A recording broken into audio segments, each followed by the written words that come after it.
Your life, it's not random. It's not chaos. It's not a mistake. It's scripted. And the most unbelievable part, you wrote the script before you were even born, before you had a name, before your first heartbeat, before your brain even existed. Your soul, your higher self, sat down and created something most people never even think about: a blueprint. Not a rigid rule book, a living soul contract. You chose it all. The family you'd be born into, the people who would love you, betray you, teach you, the heartbreaks that would break you open, the exact lessons that would stretch your soul beyond its comfort zone. You didn't just land here by luck or fate. You volunteered for this, and then, like every soul who chooses this place, you forgot. But the forgetting wasn't a flaw. It wasn't some spiritual glitch. It was part of the agreement.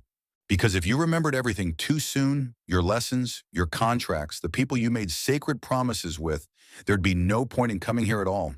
You didn't come for predictability. You came for rawness, for uncertainty, for the miracle of rediscovery, that forgetting. It made space for real choice, for joy that feels earned, for pain that feels like it matters, for free will that feels authentic. Without it, you'd just be following instructions. But here's where it gets interesting. Even in the forgetting, there's always been something inside you that knows. You've felt it, haven't you? That quiet tug, that invisible pattern, that strange ache in your chest that whispers, this isn't just about survival. You came here to remember. You didn't accidentally forget your soul contract. You agreed to forget because remembering is the whole point. The moment you were born, a veil dropped. A sacred fog settled into your mind, gently wiping the slate. Your purpose, your plan, the people you chose, the promises you made, gone. Why would anyone agree to that? Why would your soul spend lifetimes crafting a mission only to forget it entirely? Because if you remembered every detail, you wouldn't be living, you'd be executing. No risk, no real choice. You'd avoid pain but also miss out on the joy of overcoming. Growth would be artificial. Discovery would be impossible. So the veil is there not to punish you, but to protect the integrity of your journey. It creates the conditions where real growth can happen, where you can get lost, question everything, and find your way anyway. That's the paradox of the soul contract. You created it in perfect clarity, then chose to forget so that remembering could transform you. And here's what most people miss. The veil never erased your contract. It just buried it. Your blueprint. It's still there. It pulses in your chest when you're doing something that feels strangely right. It stirs when synchronicities stack up in ways too perfect to be coincidence. It whispers in your dreams. It pulls at your intuition. And it speaks in longing. Every time you felt that strange sense that this means something, every time a moment feels bigger than it should, that's not imagination. That's memory trying to surface. The veil isn't your enemy. It's your initiation. It's the challenge you agreed to take on to navigate life without a map and still make it home. But there's something else, something important. Some truths don't fit into algorithms. They're too deep, too real, too potent for this platform. That's why we created something outside the noise. It's called Insights Academy, a free newsletter where we can actually go deeper. There's a link in the description. You'll get access to exclusive soul content, and while it's still available, a free copy of the Kabbalion. Not because we have the answers, but because you do. Now back to the contract, because here's the clever part. The forgetting wasn't total.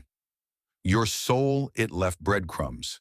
Scattered all throughout your life are fragments, little pieces of memory hiding in plain sight. That sudden clarity you feel while staring at the ocean. That person you met who felt like an old friend you just couldn't place. That wild idea you had as a kid that made more sense than anything else until the world talked you out of it. None of that was random. Your soul knew you'd need reminders. And if you're still watching this, then the timing, it's not a coincidence. It means the remembering has already started. But here's the secret. This isn't about trying to force a memory. It's about learning how to listen again, to quiet the noise long enough to feel what's always been there. Your soul never stopped speaking. You just stopped tuning in. Right now, something inside you is stirring. That fog, it's not gone, but it's lifting. You can start to make out shapes behind it, a familiar outline, a hidden path. And the more you move toward it, the clearer it becomes. You're not just remembering who you are. You're remembering why you came. Even though you consciously forgot your soul contract, your soul never did. It simply switched languages. It stopped using words and started using symbols, emotions, signs, people, dreams, vibrations. That's why so many of your most important moments didn't come through logic. They came through feeling, an unexplainable knowing, a sense that this matters, even if you couldn't say why. That's the soul. It doesn't shout, it whispers. You felt this before. You called it a gut feeling, an instinct, a vibe, a pull you couldn't explain. That strange attraction to certain people, ideas, or places, even if you had no reason to be drawn to them. You've had dreams that didn't feel like dreams, moments where time bent, times when the facts didn't line up but the feeling did, situations where everything looked right on paper but felt completely wrong in your bones. That wasn't anxiety. That wasn't doubt. That was your soul trying to break through. These aren't just random sensations. They're echoes, memories bleeding through, the blueprint resurfacing through symbols instead of sentences. Because while your conscious mind may have been wiped clean, your subconscious never let go. It's been holding that thread this entire time, trying again and again to bring it to the surface. It shows up in the things you've always been drawn to, even as a kid. The books that landed in your lap when you needed them most. The lyrics that shook something loose in your chest. The deja vu that felt too familiar to ignore. Your contract, it's been speaking. You just didn't know that's what you were hearing. Here's what happens when you ignore it. It doesn't go quiet. It just gets louder. First, your soul whispers. Then it nudges, then it knocks. And if that still doesn't work, it shakes. It creates discomfort, restlessness, discontent. Not to punish you, to redirect you, because you weren't designed to live out of alignment forever. That's why people who have it all still feel like something's missing. It's why success can feel hollow. It's why you can tick every box and still wake up wondering, why do I feel disconnected? The world gave you a map, but your soul came with a mission. And if those two don't match, nothing will ever feel enough. You weren't sent here to follow someone else's plan. You came here to remember your own. So what do you do with that strange pull you feel? The fascination with ancient mysteries. The draw toward metaphysical truths you've never studied, but somehow already understand. That quiet obsession with purpose, even when you don't have the words for it yet. That's not weird. That's memory. That's your contract leaking through the cracks. You've been here before, and now your soul is nudging you to remember, not to do more, not to try harder, but to finally listen. You don't need to prove you're spiritual. You don't need another sign to be worthy. You just need to stop pretending you're lost. The instructions are already inside you. They're in your cells, they're in your energy, they're in that quiet magnetism that pulls you towards something bigger, even when you can't explain it yet. Here's the truth most people miss. Your soul has infinite patience. It will wait lifetimes if it has to. But the moment you start paying attention, everything accelerates. Life starts speaking your language. The signs get louder, the timing gets sharper. You stop feeling like a lost traveler, and you start feeling like someone walking home. You don't need all the answers. You just need to follow the feeling, because your soul, it already knows the way. It always has. But the world trained you to ignore that voice. From the time you were little, you were conditioned to look outward, to trust logic over instinct, to dismiss the weird, the intuitive, the unexplained.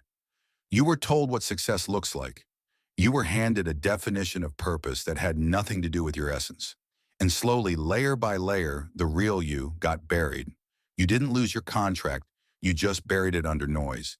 And that's why life sometimes starts to feel like a performance. You hit the goals, you say the right things, you do everything you're supposed to do.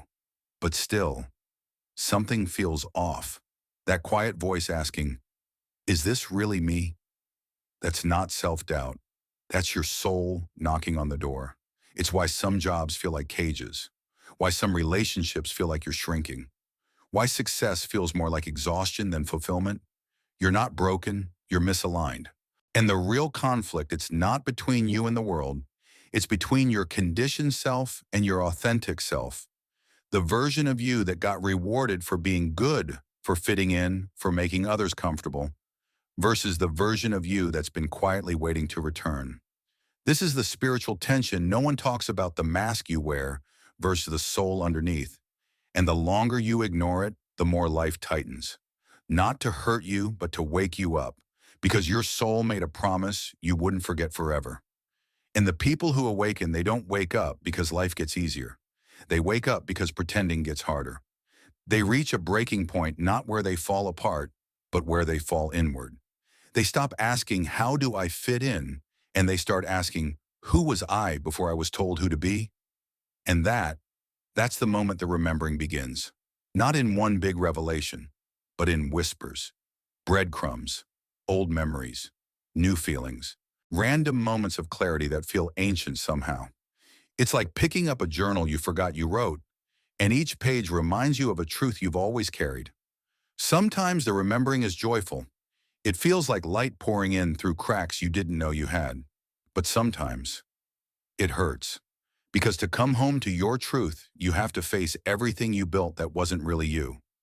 The job you stayed in out of fear, the belief systems you never questioned, the version of yourself that made everyone else comfortable but left you empty. That grief, it's sacred. It's the cost of awakening. Because when you grieve who you thought you had to be, you finally make space for who you really are. And that's when your contract stops being a concept. It becomes a fire. It starts to rearrange your life. People leave, paths close. What once mattered starts to lose its shine. You're not falling apart. You're being recalibrated. This is the moment most people misunderstand. They think something's gone wrong. They feel like they're spiraling, breaking, losing themselves. But what's actually happening is the realignment. Your soul is reclaiming space. Everything that isn't you begins to fall away. Not out of cruelty, but out of necessity. The best thing you can do in this moment. Don't rush to rebuild. Don't scramble to fill the space. Pause. Be still. Let the noise clear. Sit long enough to actually hear what's been whispering beneath it all along. You're not lost. You're not late. You're not broken. You're in the middle of remembering. And know your purpose isn't something you need to find out there. You are your purpose. Every time you choose truth over comfort, every time you choose alignment over approval, every time you choose to remember instead of conform, you are honoring your soul contract. You are stepping into the very path you wrote for yourself long before anyone else told you what to do. Before the world taught you who to be, you already knew. You knew through your curiosity, your creativity, your obsessions, your joy. That thing you did as a kid that made time disappear. That wasn't a phase, that wasn't random. That was a fingerprint of your soul. We all have them, early echoes of the mission, little flashes of alignment before the noise took over. The animals you felt connected to, the stories you couldn't stop reading, the strange wisdom you had that adults couldn't explain. You weren't born empty. You arrived with instructions, gifts, passions, sensitivities all tailored for your unique assignment. And the world had told you to suppress them, to choose safe over sacred, practical over purposeful. So you buried them. You convinced yourself that what lights you up is just a hobby, a childhood dream, a fantasy you can't afford. But here's the truth. Your soul didn't come here to be practical. It came here to fulfill an assignment. And the proof of that assignment is in what you love, what you feel magnetized toward, what wakes you up. Joy is not a luxury, it's a signal. Alignment doesn't always look logical. Sometimes it looks like obsession, like ease, like losing track of time, like doing something that makes no sense to others but feels undeniably right to you. That's not indulgence. That's direction. Because your soul contract wasn't just a checklist. It was a vibration, a compass. You're not here to struggle through a purpose that feels like punishment. You're here to follow the pull that feels like home. But it's not just your gifts that matter. It's your wounds too. Because often your pain and your purpose live side by side. The healer once hurt. The guide once lost. The teacher once silenced. Your soul didn't just choose the light, it chose the pressure. Not to break you, to shape you. This is how you decode your contract in real time. Look at what keeps following you. The themes that repeat. The types of people that trigger you. The things you've always been drawn to, the ideas that won't leave you alone. It's not a coincidence. It's the map trying to show itself. The soul doesn't speak in blueprints.